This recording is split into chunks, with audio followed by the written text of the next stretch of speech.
Hello po sa lahat po ng followers po sa Obit Antique Collection. At mayroon naman po tayong magandang alaala na naman ngayon sa mga nakalipas mga idol. At napakagandang alaala po itong ating sorpresa sa araw na ito ngayon mga idol.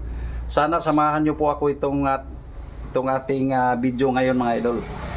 At baka masurpresa na naman po kayo nito, lalo po sa mga matatanda mga idol. Sana ipakita nyo ito doon sa mga kamag-anakan nyo na mga matanda mga idol, mga lulot at lula mga idol. At baka kako po ay sila ay masiyahan po nitong ating video ngayon. Ayan ito po yung sinishare natin at binabahagi rito sa inyong harapan mga idol. Ito yung mga gamit nila noong unang araw kapag sila po ay naghahanda.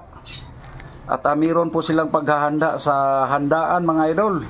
Katulad ng mga may namamanhikan o kaya yung mga ikinakasal mga idol. At ito po yung mga gamit nila mga idol tingnan yung mga idol. Kaya ito yung kutsara ng kapanahunan pa po ng during World War II. Ayan po yung mga gamit nila mga idol Tsaka yung pinggan nila mga idol, ganito po yung ginagamit nila. Kung tawagin po ito ay sartin. Yan po, ito yung nilalagyan nila ng soup o sabaw mga idol. Tsaka ito yung pinakabaso nila mga idol Napakagandang alaala ito. Sana ipakita nyo ito sa mga matanda mga idol. Yung mga lulu at lula nyo na buhay pa. Tsaka yung ilaw nila mga idol, yan pa yung ginagawa nilang ilaw noong unang araw mga idol. Napakaliwanag po niyan. At ang pangalan po nito ay Petromax mga idol lalo po sa kapag namamanhika noong unang araw mga idol, sa mga nanliligaw mga idol, siyempre meron po silang paghahanda. Ganito po yung mga pagsasaayos na mga ginagawa po nila.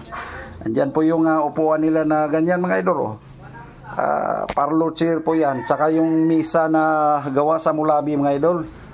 Buhay na buhay pa yung mga alala. Katulad nito mga idol ito po yung pansandok nila mga idol Tsaka yan po yung mga kawali nila mga idol. Mga lumang-luma na kawali po yan Yan po yung nilalagyan ng kanin, pati masasarap na ulam nila nung unang araw.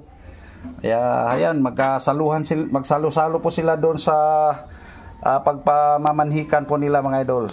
Akyat na ligaw po sa mga dalaga nung unang araw. Ayan po, kung ano ang ayos dyan mga idol, ganun din po dito mga idol Tsaka yung ayan po yung nila mga idol yung soft drinks nung unang araw.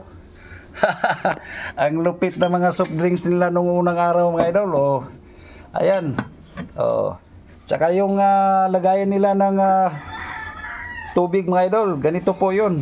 Ito po yung tinatawag na pitsil. Yung lagayan naman ng tubig mga idol, ito 1 gallon. Ayan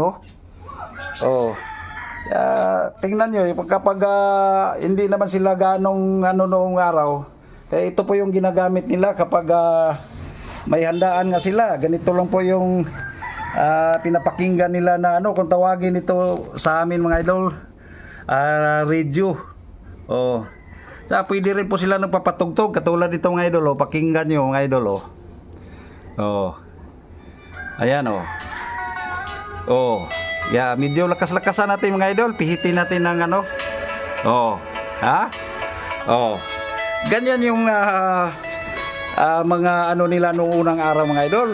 Yan po yung mga tugtog nila na original po na ginagamit habang kumakain sila mga idol sa nila, sa pamanhikan po o akyat ligaw po na mga naliligaw po na mga binatilyo o sa mga dalaga mga idol.